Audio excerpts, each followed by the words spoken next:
Good evening, my 11th warriors. Time to move on to more cyclic processes and its applications, and also the second law of thermodynamics. All about engines and refrigeration with me, your physics master teacher at Vedantu, going live.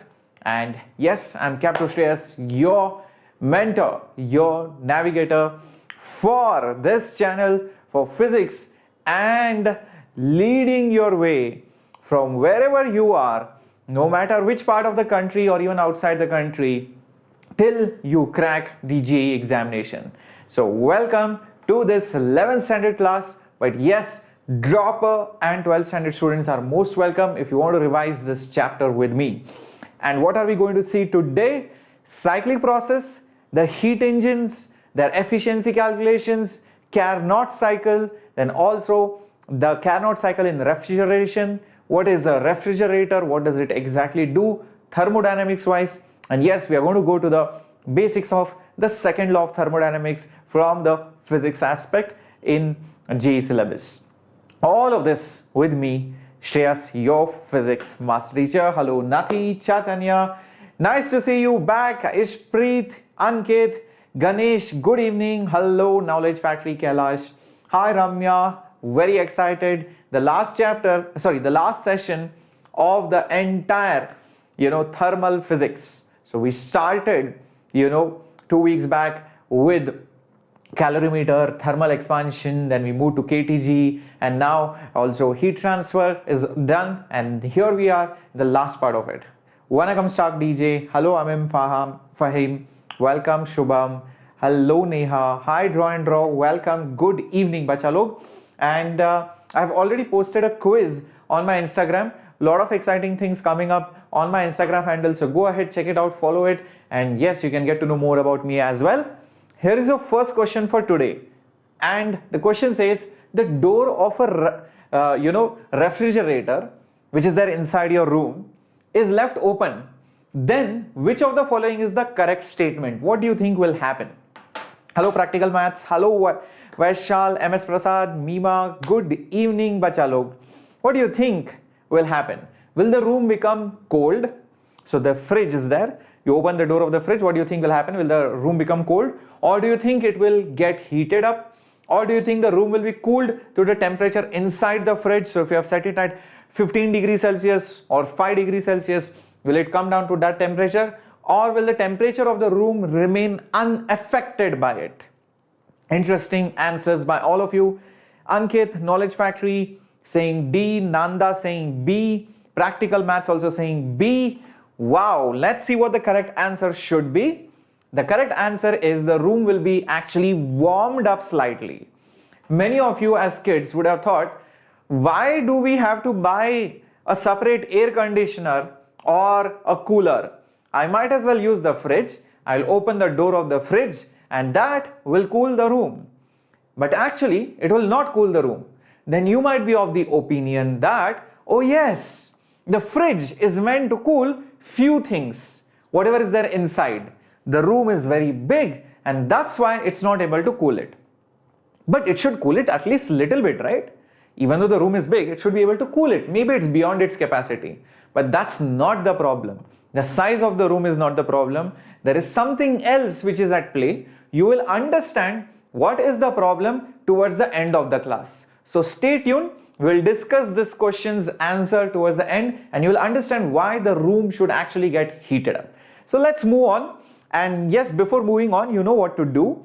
You need to hit the like and the subscribe button so that you do not miss these awesome classes for you guys and in this English medium channel for all the JEE, KVPY, BITSAT, CET, board aspirants. So go ahead, smash the like button, hit the subscribe button, and yes, share it with your friends.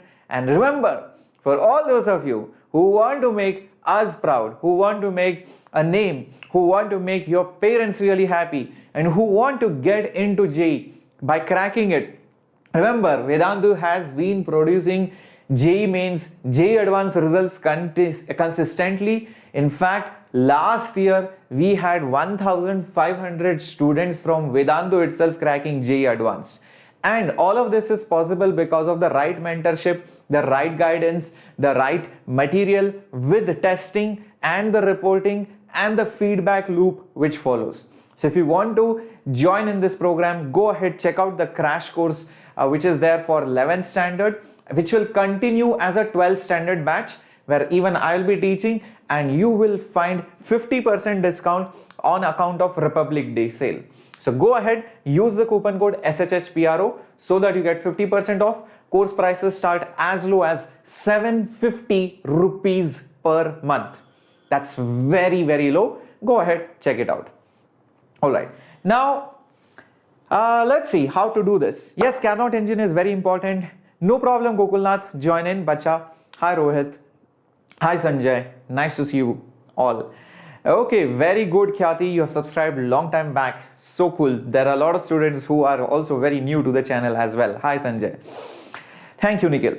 Now, I have talked about different processes in my previous lecture, and we know there are many processes possible, like adiabatic, isothermal, isochoric, isobaric, polytropic, free expansion, etc. But there are times when you do certain things and you want it to come back to the same initial condition. When you bring it back after certain procedures, after certain processes to its original state, such a process is called as the cyclic process. Such a cyclic process, what happens is that because you are coming back to its original state, the change in the internal energy is zero. Remember, the initial and the final energies are the same, and that's the reason why delta U is zero. And also I have told you one more thing, and that is by first law of thermodynamics, which was nothing but Q is equal to delta U plus W. Since delta U is zero, therefore the heat and the work will be the same thing. So you need to remember these facts. Delta U is zero for cyclic and Q is equal to W. All the heat gets transformed into work. Net heat is net work. Remember that. All right. Very good. Very good. Okay. No, adiabatic expansion is not the reason for that particular question. It's something else. And you will learn what the reason is in a bit. Hold on. Stay tuned. You need to understand all these things to get to the correct answer. Now, one more thing that you need to know about cyclic process is that you can calculate the heat which is absorbed or supplied or the work done in that cyclic process by noting down the area under the curve, pressure versus volume curve. Everybody knows area under pressure volume gives you work. But for the cyclic process, a lot of people think the net work done is zero. No. Net work done is not zero. In fact, what you will notice, my warriors, is that if you're going from here to here, or let's say here to here like this, okay, observe this. If you're going from here to here, the area under the curve will be this part. Observe this, the area under the curve will be this part. And because you are expanding, because you're going from low volume to high volume, expansion means positive work. So that's why this work will be positive. This work will be positive in nature. Understood till this point? If you go from here till here, the area under the curve will be positive. But if you come back from there to here, not along this way, but along that path, then look at the area under the graph. The area under the graph will be this much, this whole thing over here. Observe this whole thing. This will be the total area under the graph. And because you are contracting, shouldn't the work be negative value? Shouldn't the work be negative value because you are contracting? So contraction means, negative work done. So if I ask you what is the total work done in this process, if I ask you what is the net work done in this process, it will be the amount of positive work which was done, plus the amount of negative work which was done. Now, which work is more? Which work is more? Is the positive work more? Is the green area more? Or is the red area more? Obviously, the red area is more. Hence, the net work done will be negative. Is that clear, my warriors? Is that clear, my warrior army? So what has happened is the area during expansion is less, area during contraction is more, so net work done has come out to be negative. If you notice the cyclic process is anti-clockwise. Can you see it is anti-clockwise? So whenever the cyclic process is anti-clockwise, the work done is negative for a pressure versus volume graph. And if it is clockwise, then it is positive. And this work done will be the area which is enclosed in this graph. So the net work done will be only this much. So only this much area. The big area minus that small area. The red area minus that green area will be that blue area. So that will be the amount of net work done. I hope this is understood. So whenever you have a PV curve, pressure versus volume curve, check the area inside that curve, enclosed within that cyclic curve. If it is clockwise, positive. If it is anti-clockwise, negative. That area gives you the total work done. So that's what you should remember. Okay, so the clockwise work signifies positive work, and remember that anti-clockwise is negative work. As simple as that. Yes, area under the curve, so integration also can be used, geometry also can be used, depending from question to question. If equation is given, use integration. If figure is given with areas, etc., or you can find the areas, use geometry to find the areas.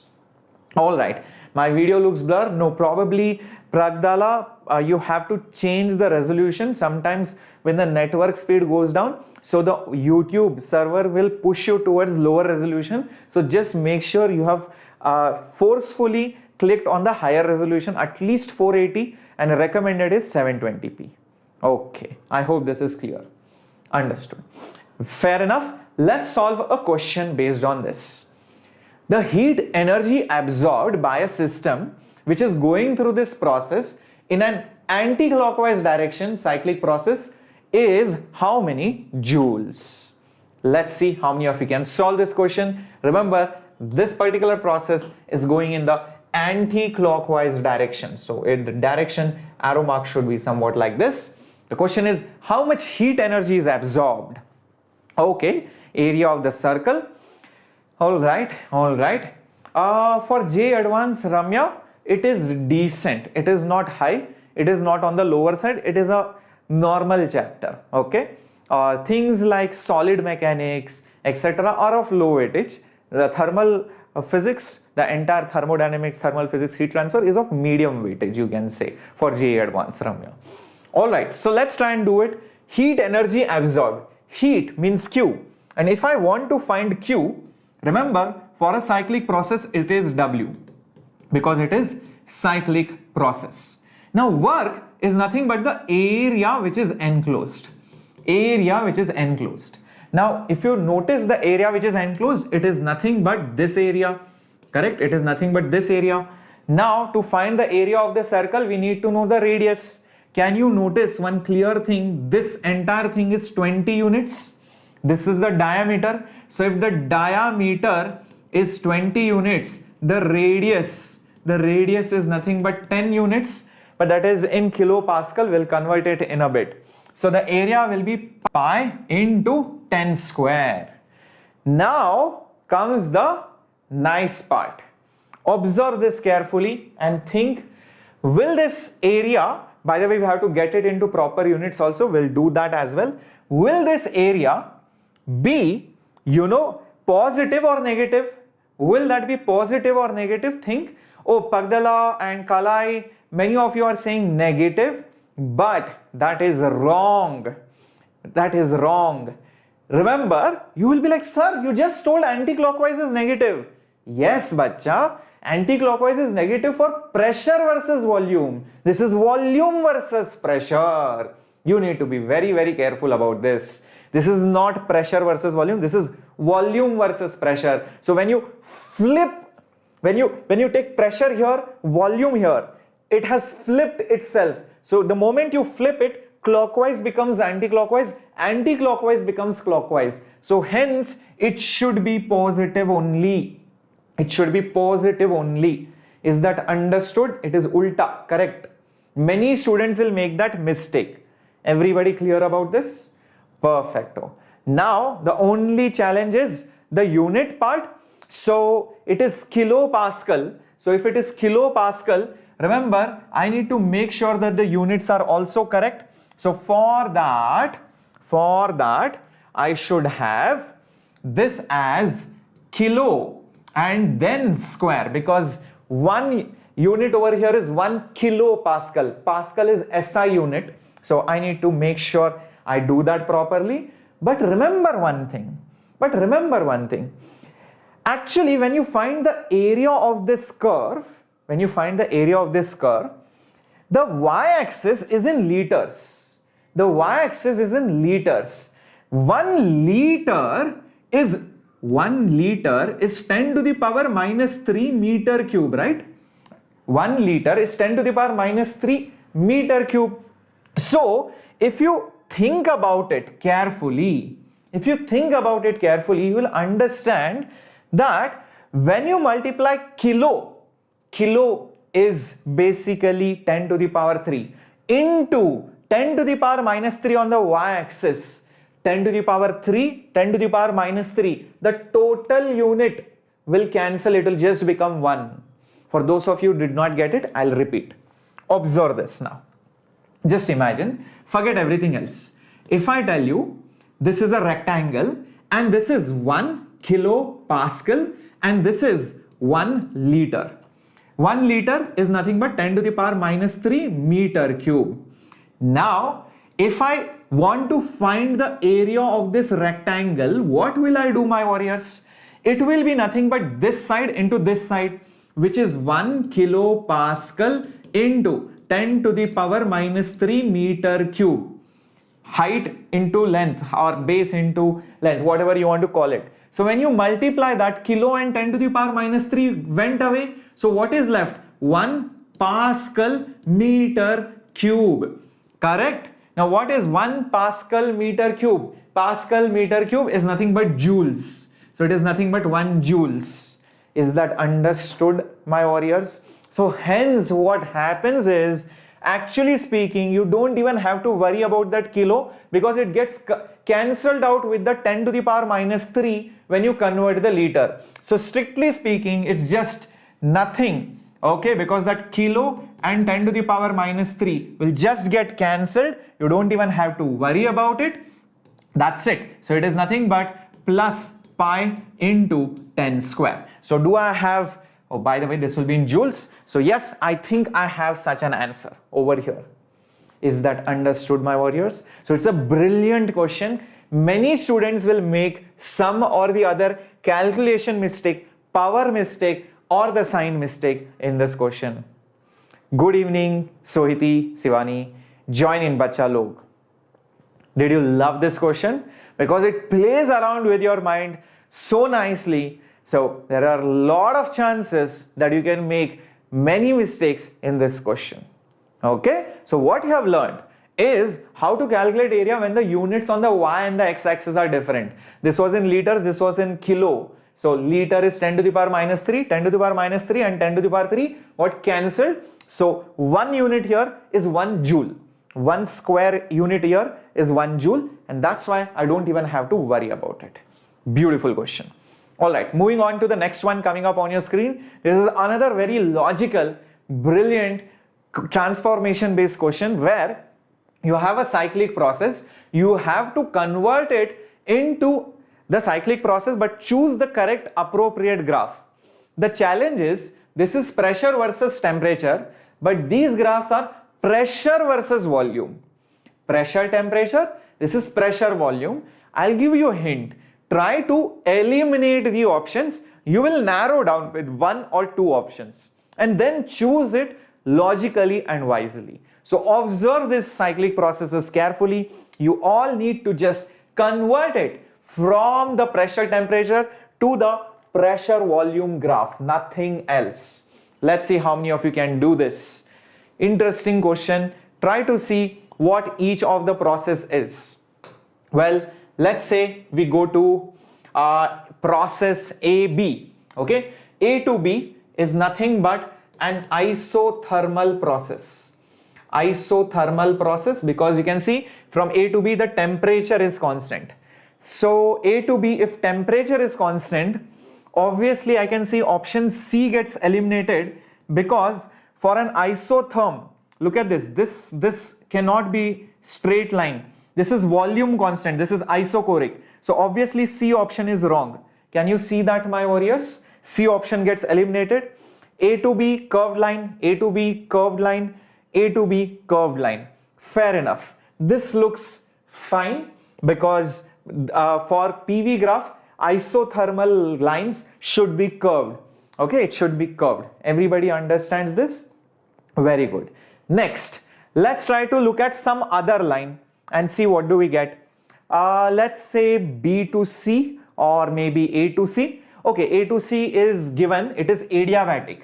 So this one is given to be adiabatic process. So if it is an adiabatic process, it has to be a curved line.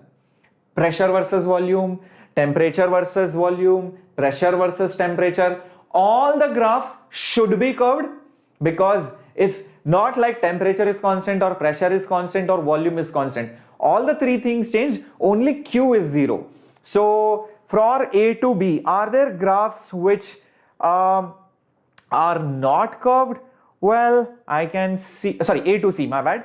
A to C, A to C. Oh, look at this. This is a straight line, not allowed. This has to be curved, and you can see it is not curved. So that means D option also gets eliminated. Very good knowledge factory. C and D also got eliminated. Now let's look at B and C. B to C. What is B to C, my warriors? Look at it. B to C, this is isobaric process. Isobaric process. Isobar. Pressure is constant B to C. Pressure is constant B to C. Now I am confused. I don't know what to do, because both in A and B options, it's a flat line. Other graphs, other parts are fair, but the only problem is between B and C. Now you have to use logic. Let's try to see what the logical solution should be. Observe now. Just observe what I'm going to do. All right. See, don't you know that temperature of C is more than temperature of B? Because looking at this axis, it's obvious the temperature of C is more than temperature of B. Good. Now let's draw isotherms. If you remember, in a pressure versus volume graph, the isotherms look like this. These are the isotherms. This is high temperature. This is low temperature. As you go above and above, higher temperature, this is lower temperature. Now look over here. Look over here. If I draw some isotherms passing through C and through B, can't you see in this graph B, temperature of B is more than temperature of C? Temperature of B is more than temperature of C. Can you observe that? And if I draw it over here, if I draw some isotherms over here, temperature of C is more than temperature of B. This is what I want, right? TC more than TB. Hence, which graph should be correct? A graph should be correct. B graph is eliminated. What a brilliant way of solving it. That's the reason why you should know the graphs of pressure, temperature, volume, which I have discussed in my previous class. So that's how you can convert one graph into another graph. Yes, B gets eliminated. Understood, my warriors? Excellent. Proud of you if you guys got it till here. Moving on to the next one. Let's talk about some engines. Okay, Harsha, can you do one thing, bacha? Can you just rewind back even in a live class and replay the same thing? You will understand it. Or try it out on your own. For sure you will get it, Harsha. Okay, so just rewind, or even this video is available after the session is over. All right. Thank you for all the love, Sire. Yeah, join in PG Wolf. Now, let's talk about engines. See, we are not going to study exactly how the piston moves. Oh, what are the different parts of the engine? No, we are not worried about that. We are worried about the concept of an engine. I know many of you have different concepts and ideas of engine. So what is your understanding of an engine? Forget everything else. Just Let me know in the chat box, what do you think an engine does? In your own words, nobody can be wrong, nobody is completely correct, it's okay. I want to study engine from thermodynamics perspective today over here.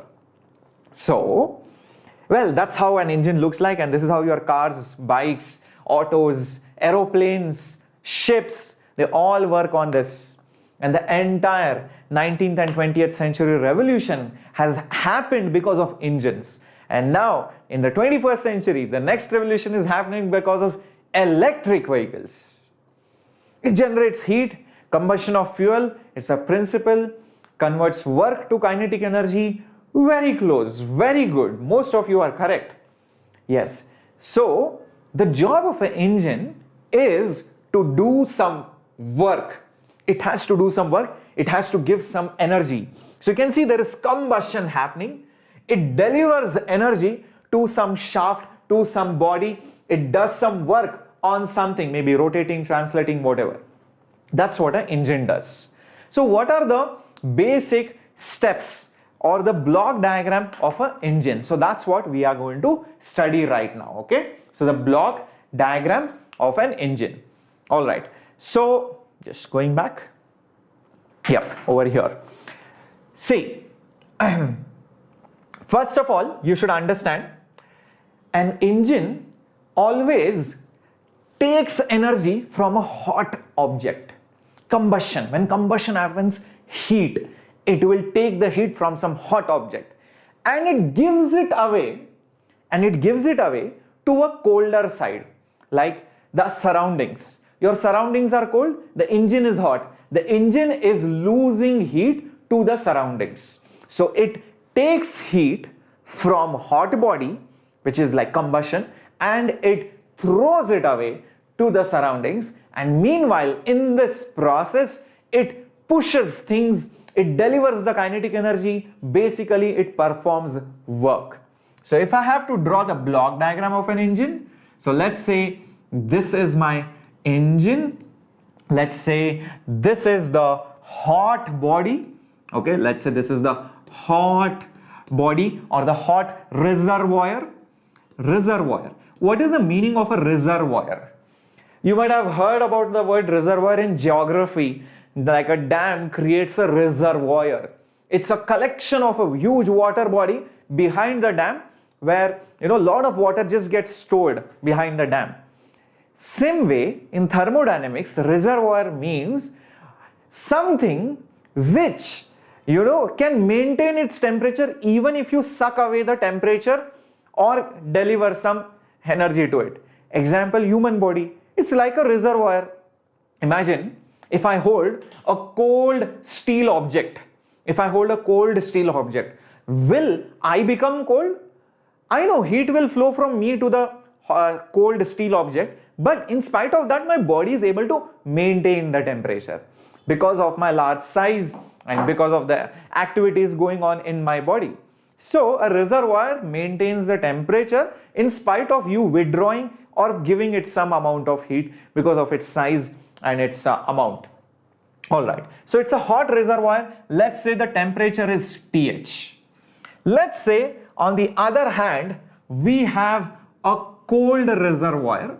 Again, it means that even if you give or take heat, it doesn't really matter. So it's a reservoir out here, and let's say the temperature is TC, TL, TC, whatever you want to call it. You can also call it TL. L stands for low. Okay, this L stands for low temperature, and H stands for the hot. All right, hot temperature, because it's hot. Now what this is going to do, what is this engine going to do? It is going to suck away some heat. So it is going to absorb some heat and it is going to give some of it to the surroundings, to the cold side. So it is going to release it. It's going to release it, or it is going to just give it out, and some of it will be used to do some amount of work. This is what an engine does. But I said this is 11th standard class. Filmion, this is the second class, the last class for thermodynamics, but yes, we're going to have many more problem solving sessions definitely in the days to come. Hello Rudra. All right. Cool. So What does an engine do? It sucks away energy from hot bodies and it gives it to the cold body, and meanwhile it takes some of the energy and converts into work. If you think about it carefully, heat always flows from hot body to the cold body. Look at this. Heat will always flow from hot body to the cold body. While the heat is flowing from hot body to the cold body, all you are doing is extracting some work. All you are doing is extracting some work. That's all you are doing. You are making use of the fact that the heat will flow from hot to cold. So this is the block diagram, the source, the hot temperature. This is absorbed. This is the engine. It releases it to the sink and some amount of work is definitely done. If I ask you, is there any relationship between the variables? The answer is obviously yes. And I'll tell you what the relationship is. Observe this. This is what is absorbed. This is what is sucked. So QH, the energy which is sucked from the hot temperature, goes into two things. Number one, the work done, and number two, the heat which is released to the cold junction. So this is just by energy conservation. This is just energy conservation, nothing else. So energy conservation. Okay, very, very easy. Yeah. What is sink? Sink is nothing but, okay, you have a wash basin in your house where you wash your hands. That is also often called as a sink. Why is it called as a sink? Because all the dirty things, all the dirty water just drains out in that sink. So sink is something like a collector. So here the sink is the collector of heat. That's another way of referring to the cold reservoir. Sink also refers to the collector, something which accumulates all the thrown away things. These are waste. So this is like what is given. This is the waste, the drainage pipe, like the wash basin that you have. Understood? Got it, my warriors? Perfect. Source means something which gives. Source of water, something which gives. So this is a source of heat. This is the sink of heat. That's exactly opposites of each other. Now let's talk about kidney. Well, you can say that. Yeah, it sucks away all the, it's like the drainage pipe of your body. Correct.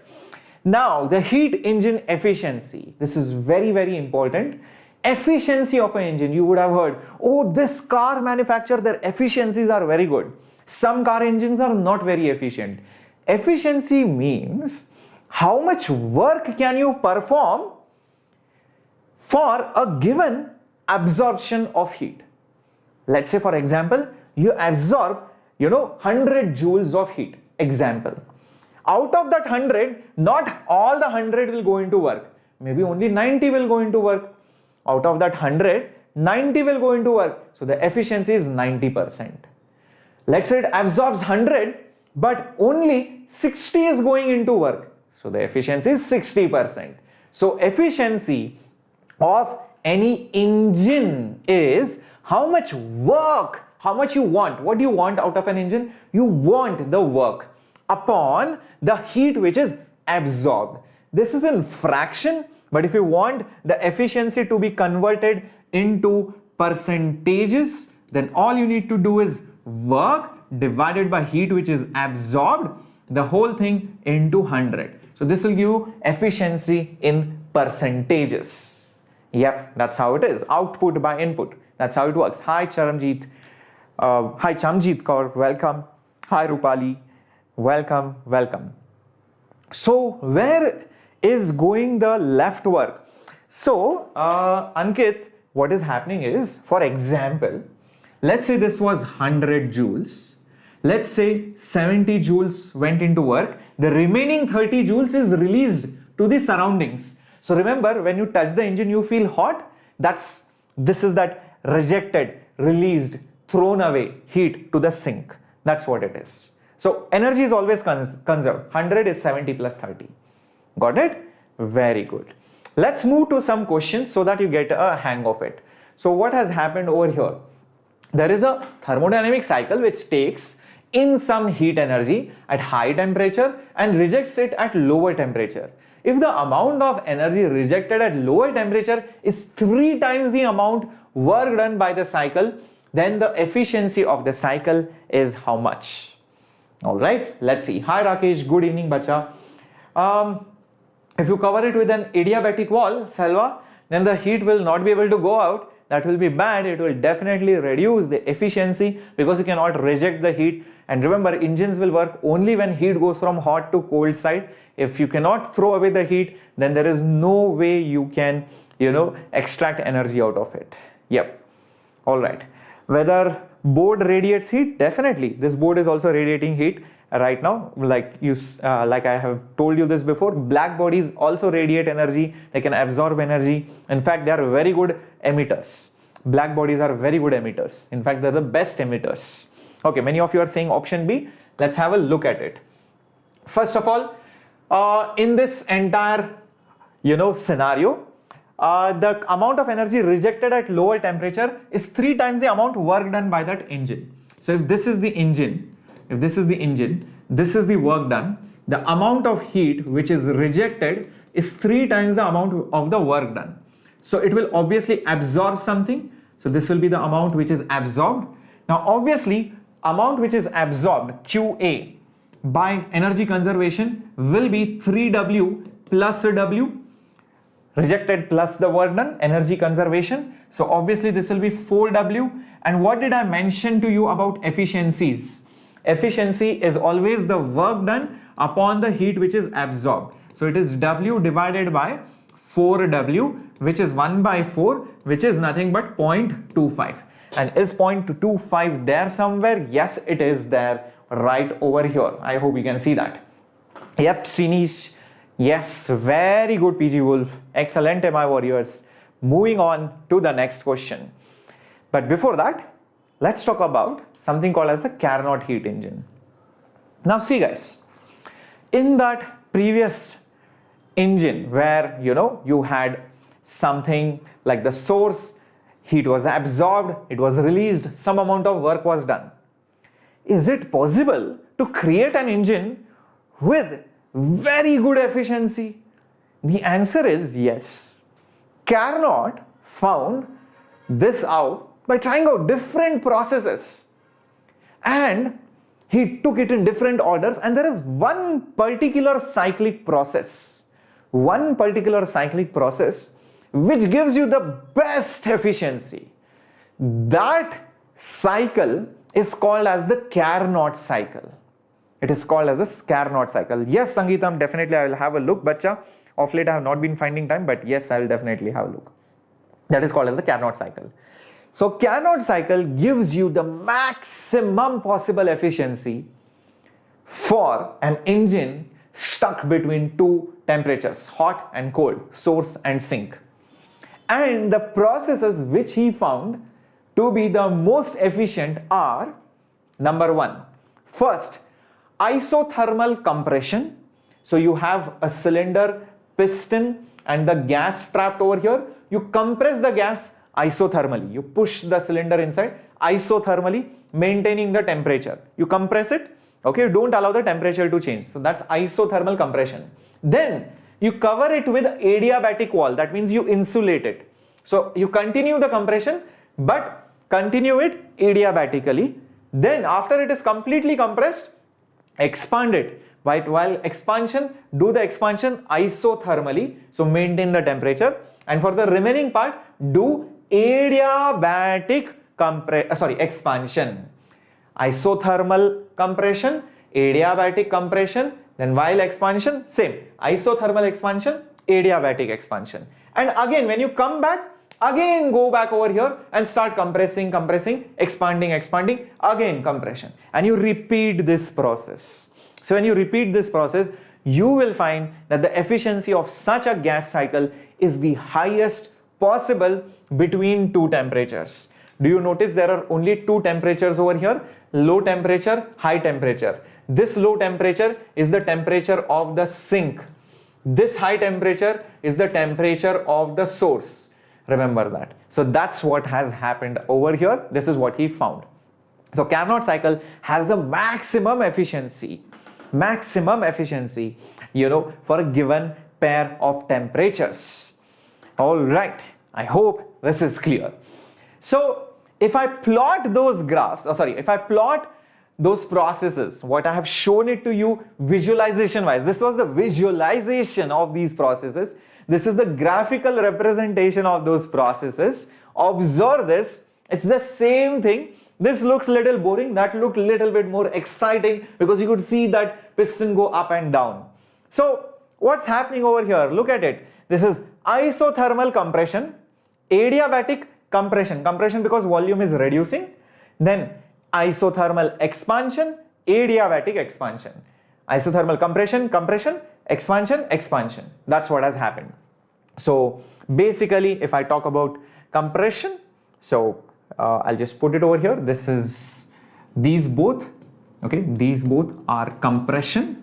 These both are compressions. And if I talk about this and this, these are expansions.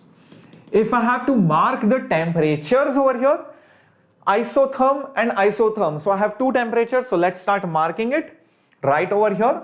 If I continue this isotherm, right over here, this will be at higher temperature. I'm going to call it TH. And if I continue this isotherm right over here, okay, you can see that this is another isotherm right over here. This isotherm will be at a lower temperature, so TL or TC, cold, low, whatever you want to call it. High, low, hot, cold, whatever you want to give it. Yeah. And the efficiency of such an Carnot engine, by calculations, you have to remember the work done formulas and the heat formulas for adiabatic and isothermal processes. I've given that to you. So heat for all the processes, work for all the processes, you can calculate it using your PV processes, formulas, which I have given to you in the last class. It turns out that the efficiency for a Carnot engine, the efficiency formula for a Carnot engine comes out to be 1 minus T low by TH. This is the maximum possible efficiency. You cannot get more than that. Oh, remember, it's not the net heat. This is the heat which is drawn. Remember, heat is absorbed only in this particular part. So from the hot temperature, it will basically absorb heat. So this will be basically Q absorb, or you can also call it QH. So this is where it is absorbing from the source. This is hot, and here, over here, this will be Q, which is released. So I can also call it as QL. Okay, QL. This is released to the sink. It is released to the sink. I hope this is fine. Is that clear? Yep, it is exactly ulta. That diagram was meant for, the reverse Carnot cycle. Just ignore that. Anyways, now you can also prove via the laws of entropy. We do not have entropy studies in physics, but you can prove it very easily that this value of TL by TH is actually QL by QH. This is only true for Carnot engine, not otherwise. Only for Carnot engine. TL by TH, low by high, is QL by QH. Very easy to remember. There is nothing great about it. And this is the efficiency formula for Carnot engine only. If it is not Carnot engine, then which formula will you use? Then go back to this formula. Work by heat. This is the generic formula. This is for any engine. Only for Carnot engine will you use this formula. Then if it is not Carnot engine, you need to go back. Is that clear, my warriors? Yes, it's a very easy relationship. And if you get confused, sir, is it TL by TH or is it TH by TL?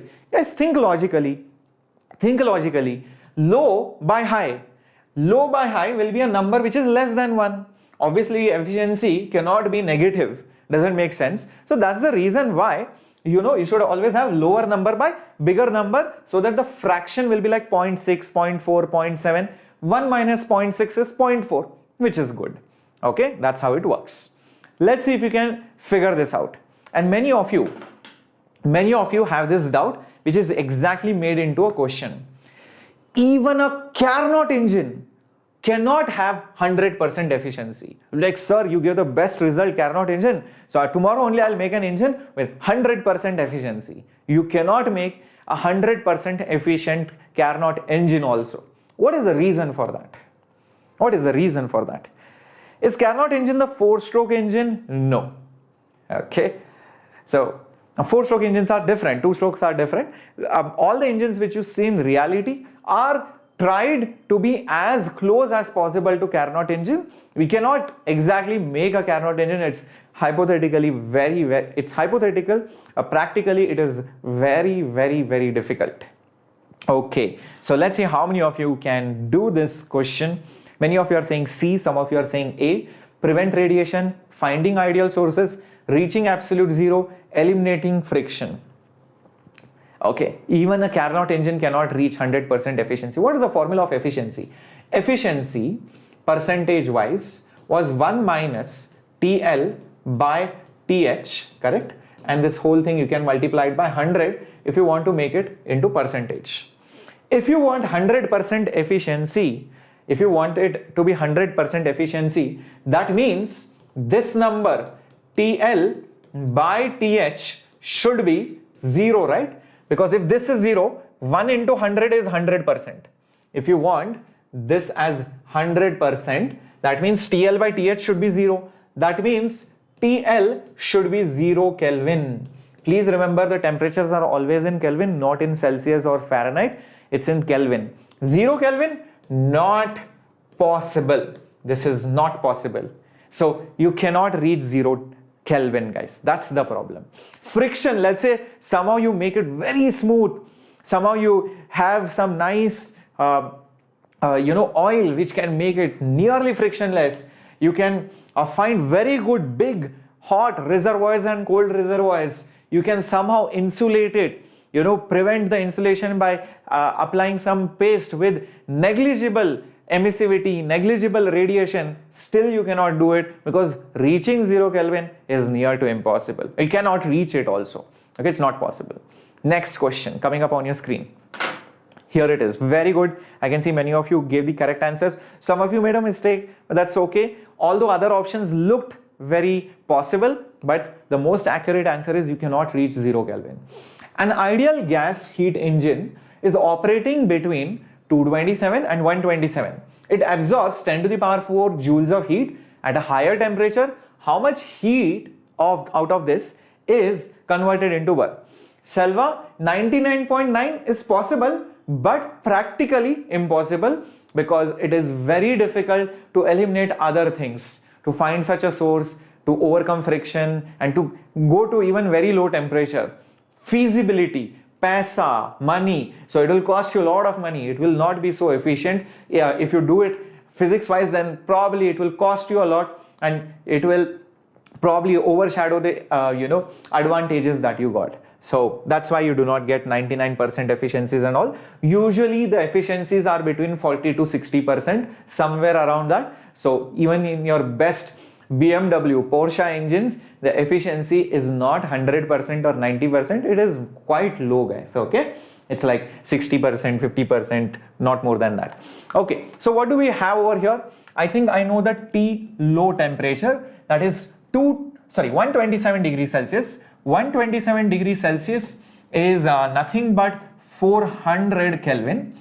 T hot is nothing but 227 degrees Celsius, which is 500 Kelvin.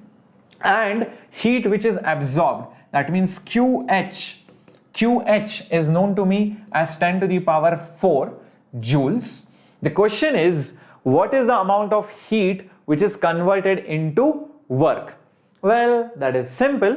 All I need to do is remember TL by TH is QL divided by QH. Remember, I just gave you this formula. T1 by T2 is Q1 by Q2. I think I know this. This is nothing but 4 by 5. 4 by 5. This is 400 by 500, which is 4 by 5. QL, I do not know. By QH. How much is QH? QH is 10 to the power 4. Let me just erase this. Okay. So let me just write this as 10 to the power 4. So therefore, QL. Okay, the amount of heat converted into work. Okay, so QL will be nothing but 10 to the power 4 into 4 divided by 5. Now remember, this is the heat which is rejected. The question is amount of heat converted into work. So how much will be the work? The work will be amount of heat which is absorbed minus the amount of heat which is rejected. This is which is absorbed, this is which is rejected. Correct? That's what the block diagram also said. So how much amount of heat is absorbed? 10 to the power 4 minus this which is rejected is 10 to the power 4 into 4 divided by 5, which is 10 to the power 4 into 1 minus 4 by 5 is 1 by 5. This is nothing but how much? 2 into 10 to the power 3 joules, which is 2000 joules. Correct? Is there 2000 joules somewhere? Option A. Correct. Very good. Very good. Yes, this is only for Carnot engine. Yep. This is only for Carnot engine. Now, since it is mentioned ideal gas engine, so this is basically your Carnot engine. Okay. So the ideal gas engine. So we have to take it into account. It is a Carnot engine. Perfecto. Understood? Got it? Okay. Do I need to practice more problems or one book is enough? If you're solving it, Selva Kumar, from one good book, it's more than enough. Spend your time more on the other topics like rotation and mechanics, SHM, center of mass, Newton's laws, all of that. That's what I would advise. Okay, here is the next question. There is a Carnot engine operating between T1 and T2. Efficiency 1 by 6. T2 is lowered by 62 Kelvin. Efficiency increases. Okay, think. Let's see how do we solve this problem. The question says find the values of T1 and T2. We all know the formula of efficiency is 1 minus T low, okay, T low by TH. According to the question, the efficiency increases. So if efficiency increases, that means this ratio over here should decrease, right? This ratio, because it is subtracted. When you subtract less number, then the entire expression's value will go up. So this ratio should decrease. And if you want to decrease the ratio, the only way is you decrease the numerator or increase the denominator. You decrease the numerator or increase the denominator. That's how you reduce the ratio. Here it is mentioned T2 is lowered. That means T2 should be numerator or denominator. Answer in the chat box. Answer in the chat box. T2 is lowered. So T2 is TL or T2 is TH. Answer in the chat box. Let's see how many of you can do this. Hi Aruna, join in bacha log. Is T2 TL or TH? Is it numerator or is it denominator? Isn't it obvious now? Think about it. What should be the answer? Is it numerator or denominator? T2 is lowered. The only way you can reduce this ratio is when T2 is in the numerator. So this TL is basically reduced. Only then you can reduce the ratio. That's all. That's what you got. Very good, Ramya. Excellent. So I'll just write TL is basically T2 and TH is basically T1. That's what we got. According to the given question, in the first instance, okay, in the first instance, when the efficiency was 1 by 6, so using the formula 1 by 6 is equal to 1 minus T2 by T1. Therefore, T2 by T1 will be 1 minus 1 by 6, which is basically 5 by 6. So that is your T2 by T1. That's what I got in the first piece of information. Using the second piece of information, when T2 is lowered, that's what I have to use. So the new efficiency is 1 by 3. 1 by 3 is equal to 1 minus T2 is lowered by 62 Kelvin. So T2 minus 62 divided by T1. I can write this as 1 minus T2 by T1 minus minus plus. So plus 62 by T1. So that is 1 by 3. Now I don't know whether you saw this. 1 minus T2 by T1. 1 minus T2 by T1. Can you see that direct relationship? This thing is nothing but 1 by 6. So I'm just going to write this as 1 by 6. Rest of the things are as it is. So this is 1 by 3 is equal to 1 by 6 plus 62 by T1. Rearrange. So 62 by T1 will be 1 by 3 minus 1 by 6, which is basically 1 by 6. So naturally T1 will be 62 into 6. How much is 62 into 6, guys? Check this out. 62 into 6. 6 6 are 36, 360 plus 12, that is 372 Kelvin. So I got it as 372 Kelvin. Now from here I know T2 by T1 is 5 by 6. So T2 by T1, which is 62 into 6, is nothing but 5 by 6. 6 goes. So T2 is basically 62 into 5. How much will T2 be? 6 5s are 30, 300 plus 10. So 310 Kelvin. So do I have such an option? Yes, I have it over here. Very good. So whether 50 or 100, what is 50 or 100? I'm not sure what you meant by that. Salva, all right. Very good, very good. Excellent, Nathi. Okay, loving these questions. That's how simple these questions are. And I feel that you will be able to score good marks in this particular chapter as well. Aruna, there is no particular course for BEDSAT in any institution, but always the students who prepare for JEE Mains and Advanced, they automatically do very well in BEDSAT also. All you need to do is basically solve the PYQs and give some mock tests. Thank you, Dashrike, and thank you, Google Nath. I don't know, if I was not a teacher, then I would probably be an Air Force pilot. That's what I would do.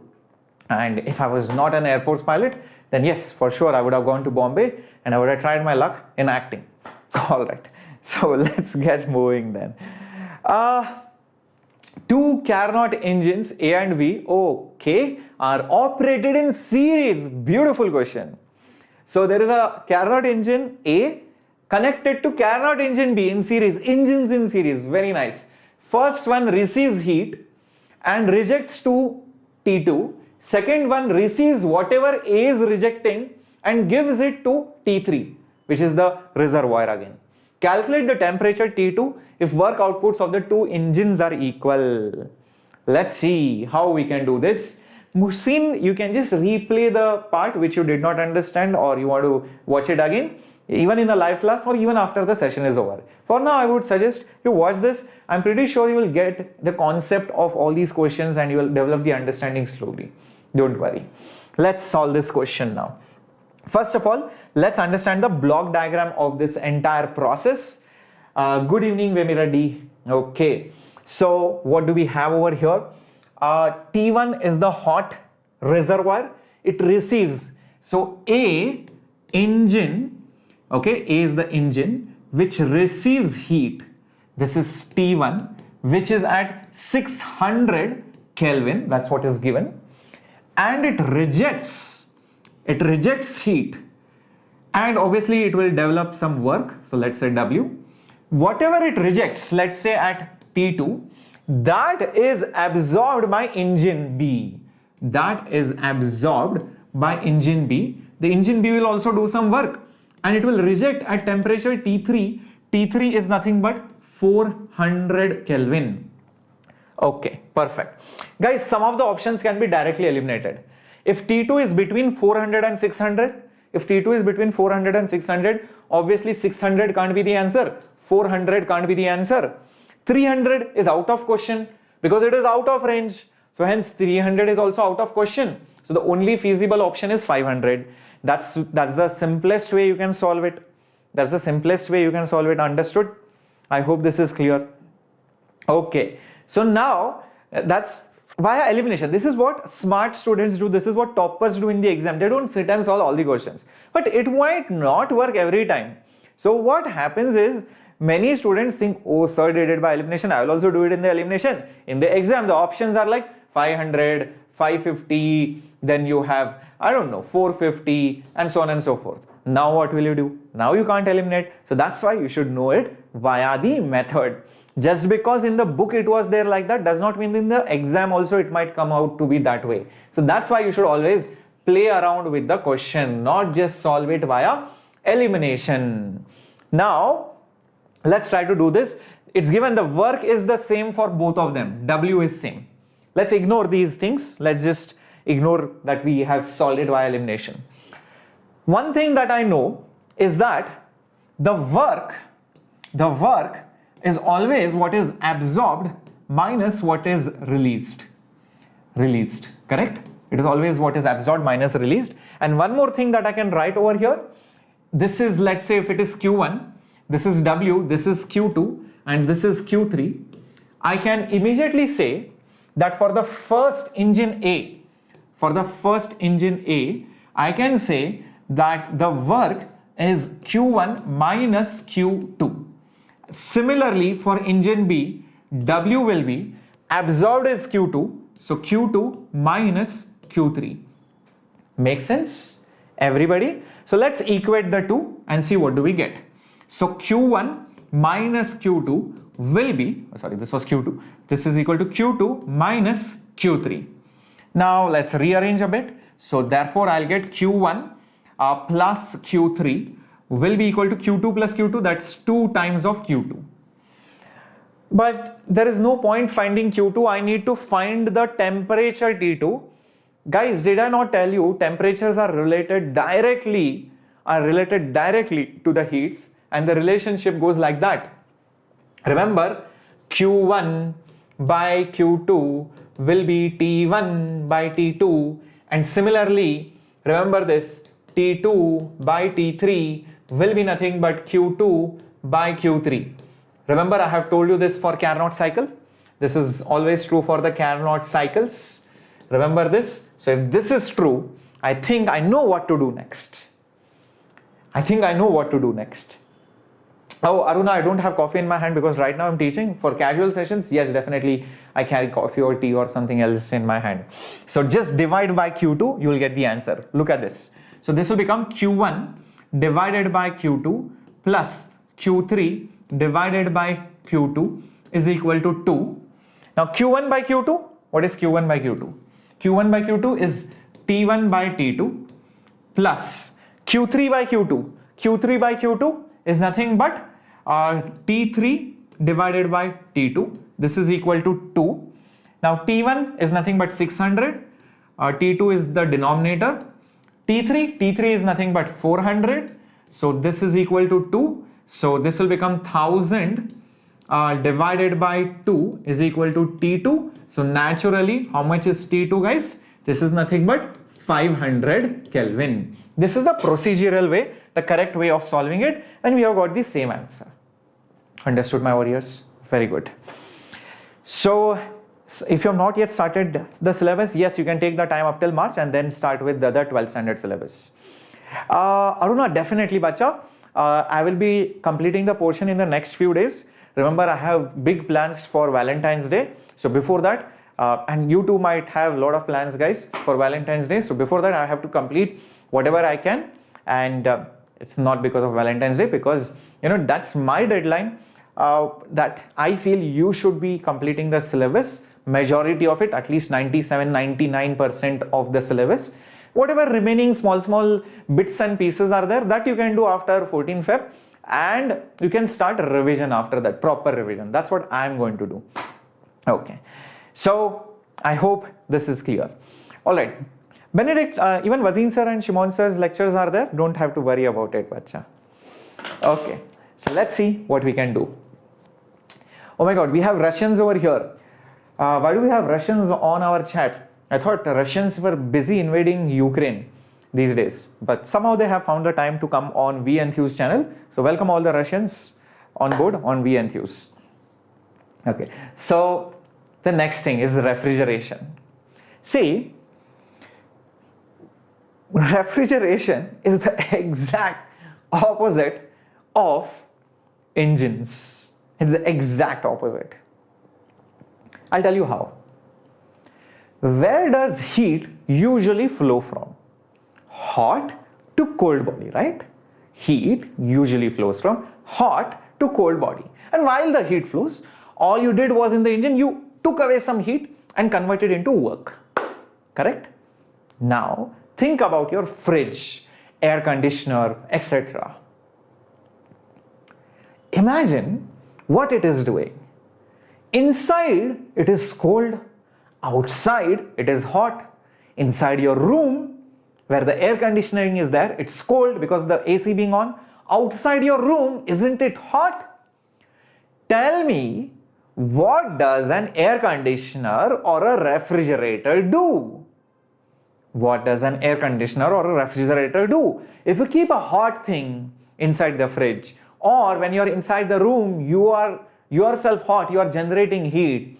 If the AC is not on, the room will become hot. Or if you have kept a hot thing inside the fridge, then it will heat. It will basically make everything hot inside that fridge.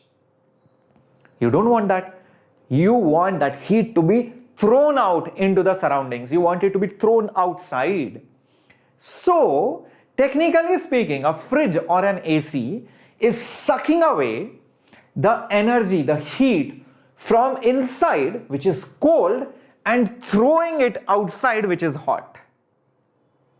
It's throwing outside, which is hot.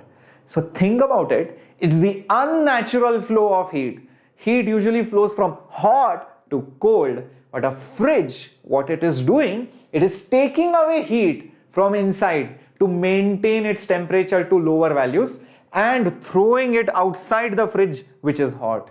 Now, do you make sense of it? How many of you got it? Please let me know by putting up a thumbs up or putting up a heart in the chat box. Is that clear? JEE Man, you will get the Tattva book when you join the Vedantu Pro subscription, bacha, and you will get the hard copy as well as the soft copy couriered when you join the entire subscription. Yep. Very good, Jiva. So, how do you do that?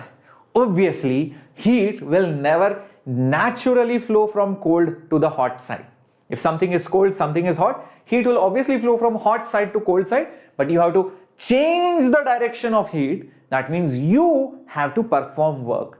That's the reason why you need to connect the fridge to an electrical socket. The electrical energy reverses the direction of the heat flow from the cold side to the hot side. That's what it does.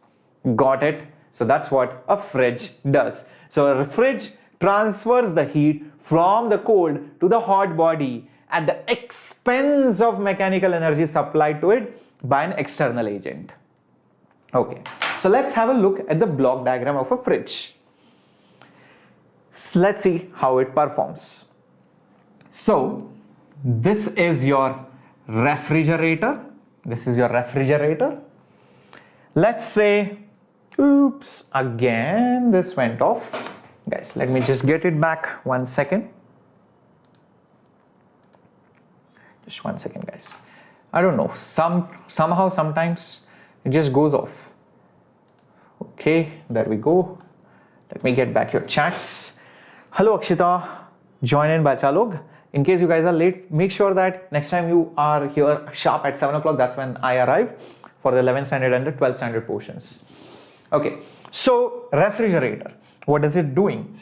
There is a cold part. So let's say this is the cold part, which is having temperature Tc, and let's say we have the hot part, that's over here, the hot reservoir. This is the outside surroundings, so I will put it as Th. Heat flows from hot to cold. You want to reverse it, so that means the arrow marks are important. You will notice the arrow marks are reversed. It will be like this and like this.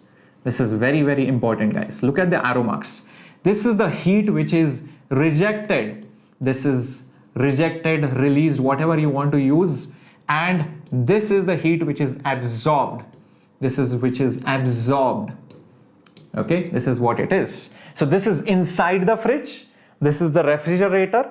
Okay, the mechanical part. And it sucks away the energy and throws it out. But it cannot do it naturally. So you need to do some work. So you need to perform some work. This is input. This is not output. Do you notice this is input because the energy work is going in. So how will the equation look like? QL plus W will be QH. So QL plus W is QH.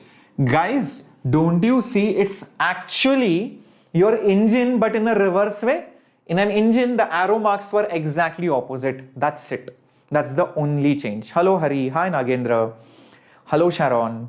Welcome bacha log. So engine and refrigerators are exactly opposite of each other. That's it. It's the same thing. Okay? But that does not mean ki, you can take the engine and instead of turning on your key and then running your car ahead, then one student asked me, sir, can I do this? I will turn the wheels by my hand. I'll turn the wheels by my hand, and that means I will get cold air inside. That's not what is going to happen. It's not reversible. Okay, so that's something which you cannot do. In case of reality, it is not reversible. Okay, I hope this is clear. Okay, fair enough. Let's see the next parameter related to engine. In engines, we always talk about efficiency, but in fridge, AC, all the cooling, processes, we do not talk about efficiency. We talk about performance, coefficient of performance. The symbol for that is beta. Now think, in this block diagram of a refrigerator, what should be the performing indicator? What should decide the performance of the fridge? How much it is able to take in, how much it is able to absorb, but you should do little work.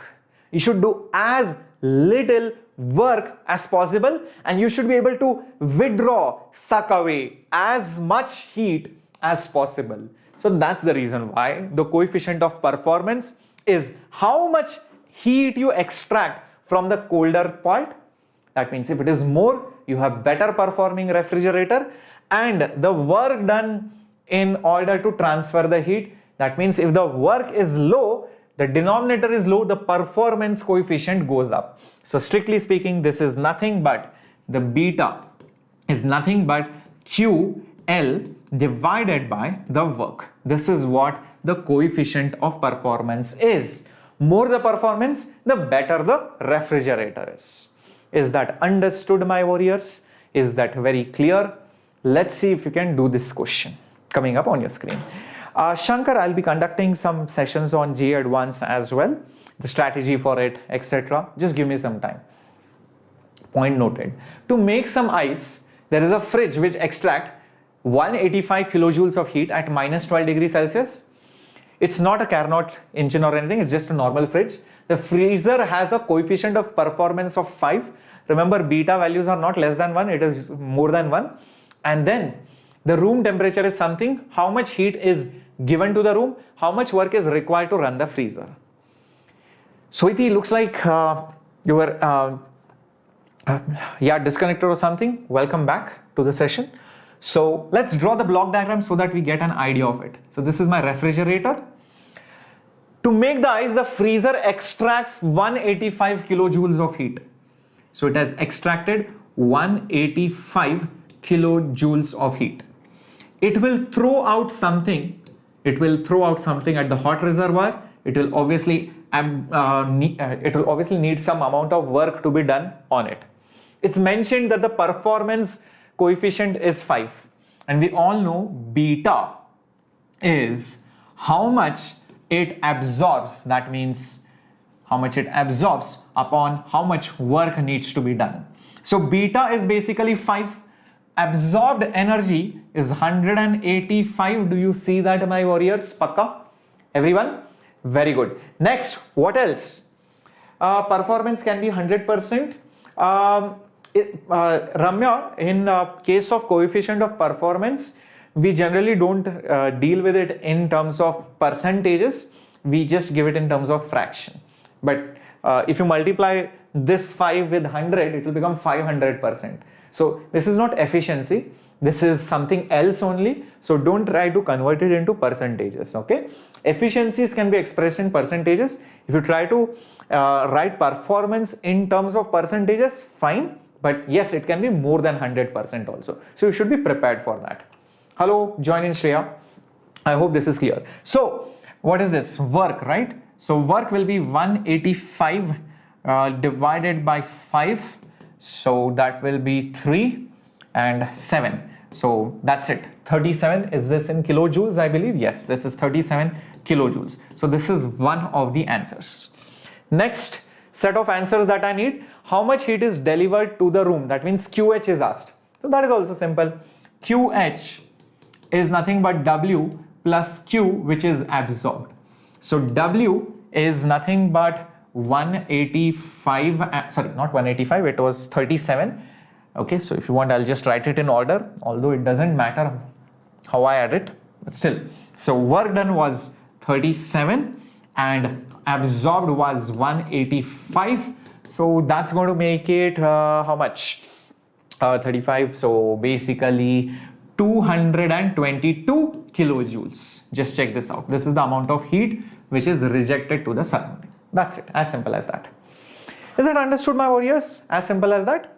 Okay, so we have found out both the answers, 222 and 37. Very, very straightforward. If you remember the block diagrams, you're going to find it very, very easy. Moving on to the next one, Carnot cycle in refrigeration. See, just like we had Carnot cycle in engines, we have the most ideal cycle, which is the best performing refrigerator. That means, like for engines, you had one cycle, isothermal adiabatic, which gives you the best performing efficiency engine. Same way, if you reverse it, because remember, what is a refrigerator? The exact reverse of an engine. The same cycle, if you reverse the order, you get the best performing refrigerator. So wherever there was compression, you make it expansion. Wherever there was expansion, you make it a compression. And the cycle is exactly the same. Isothermal, adiabatic, isothermal, adiabatic. Exactly the same. There is no change in that. There is no change in that. You will see this. You will see this. And notice one more thing. This cycle is anti-clockwise. I don't know if you are able to see that, but this cycle is basically anti-clockwise. And the moment it is anti-clockwise, remember what I had told you about it? Anti-clockwise means negative work. Negative work means work done on the system. On the system, not by the system. So that's why, remember, if you want to differentiate between the cycle of a fridge and an engine, just see whether the cycle is clockwise in the PV diagram or is it anti-clockwise. If it is clockwise, work is positive, it does work. If it is anti-clockwise, work is negative, work is done on it. You need to perform work on the system. That's all. That's how you can clearly differentiate between a fridge and an engine in the PV diagram. You can again see that there is some amount of heat rejected. This is isothermal. I will mark all of these things for this is Carnot cycle in refrigeration. This is basically isothermal. Isothermal. You can see the arrow mark is going like this. This is compression. This is isothermal compression. Then you can see this is also an isotherm. So this one over here is isothermal expansion. This is isothermal expansion. And same way you can see this is adiabatic. This is also adiabatic. The other two. I can just mark it over there if you want. So this one over here is adiabatic. You can see the arrow mark is going like that. That means compression. Adiabatic compression. That's it. And this one is adiabatic. Adiabatic.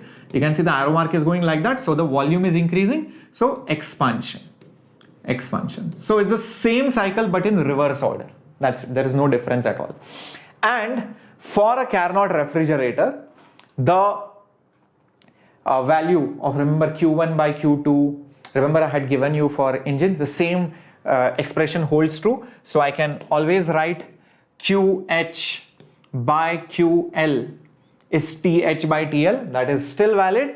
And the performance coefficient is given by this ratio. Very easy way to remember. It is nothing but 1 divided by, okay, I'll just put it over here like this, maybe that will be easier for you to remember. This beta is nothing but 1 divided by TH by TL minus 1. This is easy way of remembering. You can see the formula also has changed. looks similar, but everything is inverted. That's all. That's all. TH by TL, a ratio which is more than 1. A ratio which is more than 1 minus 1 will be a number which is more than 1. Number which is positive, which is more than 0. So always remember higher number by lower number minus 1 and in the denominator. That's easy way to remember. And remember, always put bigger number on the top so that when you subtract it with 1, then the number turns out to be positive. Performance cannot be negative. That's how easy it is to remember it. Let's have a problem on this. Let's see if we can do this. There is a Carnot engine, works as a refrigerator between 250 Kelvin and 300 Kelvin. If it receives 500 calories of heat from the reservoir at the lower temperature, then the amount of heat rejected at the higher temperature is how much? Let's solve this, but let's visualize also what's happening exactly. Carnot engine works as a refrigerator between 250 and 300 Kelvin. So here it is. This is my refrigerator and it absorbs some energy, it releases some energy. Obviously, some amount of work needs to be done. It operates between 250 and 300. This is high temperature, so this is 300 Kelvin. This is low temperature, so this is 200 Kelvin. Fair enough. It receives 500 calories of heat from the reservoir at low temperature. Oh, sorry, this is 250, my bad. This is 250. All right. This is 250. Okay. So it receives 500 calories from the reservoir. That means this heat which is absorbed is nothing but 500 calories. The question is how much amount of heat is rejected over here. I just told you, whenever it is a Carnot cycle, then the heat which is rejected upon the heat which is absorbed is the temperature from where it is rejected. Where is it rejected? At 300 Kelvin. That's the higher temperature. Absorbed. Where is it absorbed?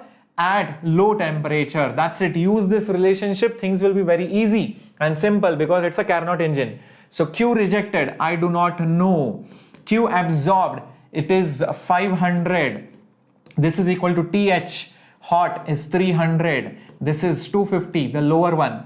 250, 500 becomes 2. So Q rejected will become 300 into 2, which is 600 calories. That's the answer. Very good. So that's how you can find it. Only because it was a Carnot engine, Q1 by Q2 is T1 by T2, or QH by QL is TH by TL. It works every time. Keep this in mind. 600 is the answer. Let's move on to the last part, which is called as the second law of thermodynamics. See, we have seen zeroth law. What was zeroth law? If A is in equilibrium with B, B is in equilibrium with C, A and C are also in equilibrium. First law was all about energy conservation. Whatever heat you give will go into change in internal and it will also go into work. That's this first law. Sir, they are in Kelvin and calorie. Oh, okay, study purpose. I'll tell you what. In the previous problem, if you're worried, sir, this is calorie, this is Kelvin, we need to convert calories into joules. I'll tell you one simple thing.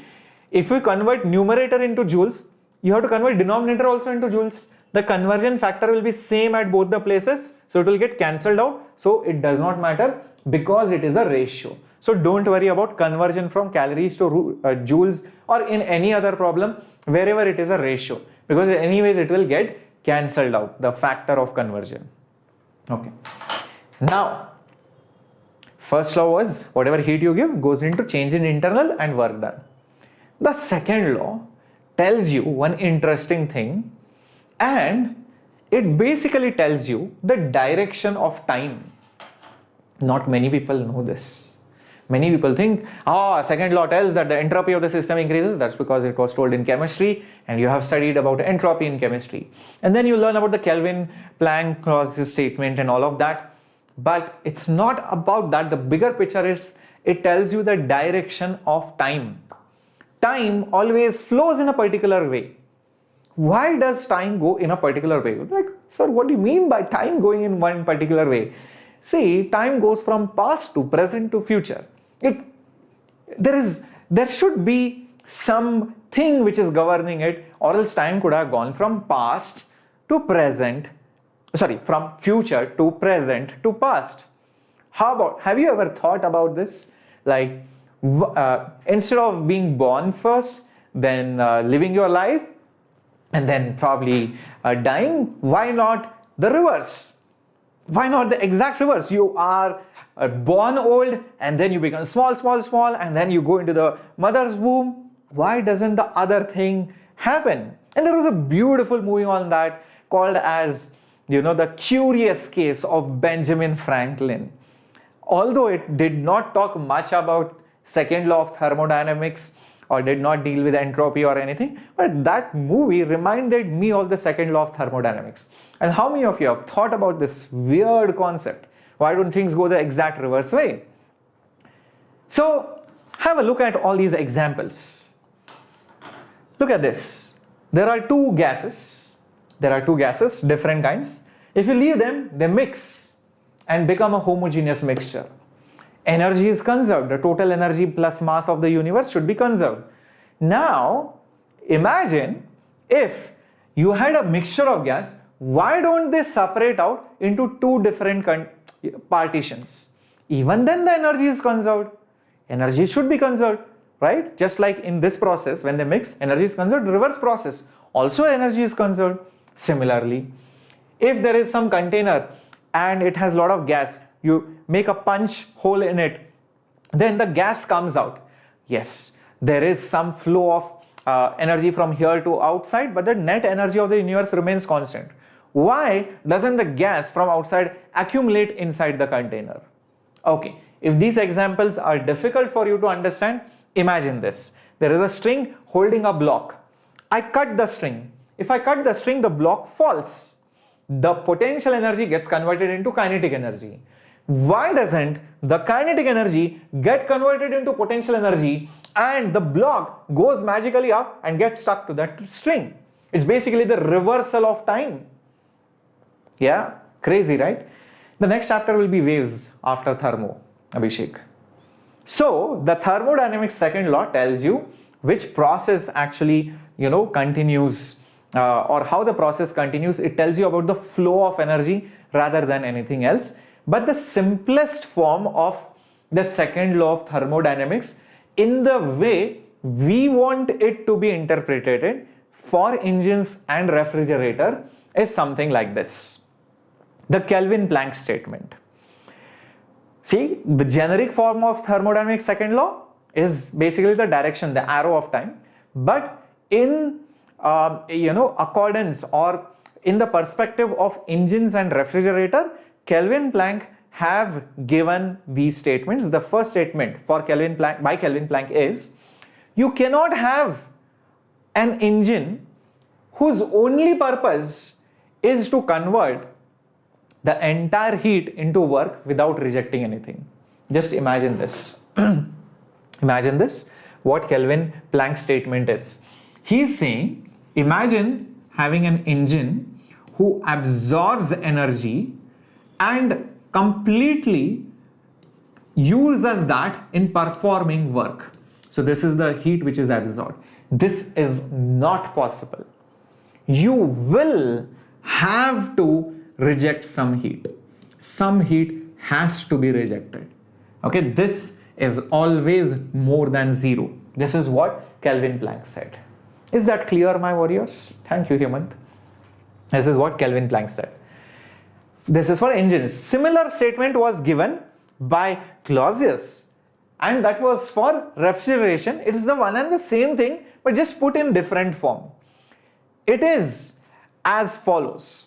It is impossible to have a refrigerator which can transfer the heat from a cold body to the hot body without any work being performed. Imagine another refrigerator over here. This is your refrigerator. Although energy might be conserved, maybe the energy from here is going to the hotter surroundings. This can never happen without any work. naturally it can never happen. So the heat which is absorbed from the cold body and heat which is rejected to the hot body can never happen without any work being performed. That's what Clausius statement is. Is that clear, my warriors? This is the simpler version of second law of thermodynamics, which is given by Kelvin Planck and Clausius. Kelvin Planck is for engines, so I'll put it over here. Clausius statement is for refrigerator. So this is for refrigeration. Okay, this is for refrigeration, and the Kelvin Planck statement, that's for engines. It's one and the same thing. They both are interchangeable. One implies the other implies the first. There is nothing great about it. All right. So I was giving you about some examples about how the time flows only in one way. Look at this beautiful example. You can see the ice melting into water. Okay, the water won't freeze into ice when left out in open because there is one direction of time. So everything around you flows in a particular direction. So when you take hot object and you place it in contact with the cold object, heat automatically flows from hot to cold. Naturally, it will never flow from cold to hot. That's it. It can never flow. So that is governed by, again, the second law of thermodynamics. It tells you the arrow of time. How will the energy flow, the quality of energy? That's what it gives you. Okay, let's see how many of you can solve this question. According to the second law of thermodynamics, all heat can be converted into work. The efficiency of a heat engine is always less than unity. It is not possible to transfer heat from low to high temperature by itself. When heat changes to other forms, energy is conserved. What do you guys think? Okay, I feel it should be, okay, 2 and 3. That all the heat can be converted into work? No, definitely not possible. All the heat cannot be converted into work. That's not what it says. It says, in fact, there is always some amount of heat which is rejected. The efficiency of the heat engine is always less than unity.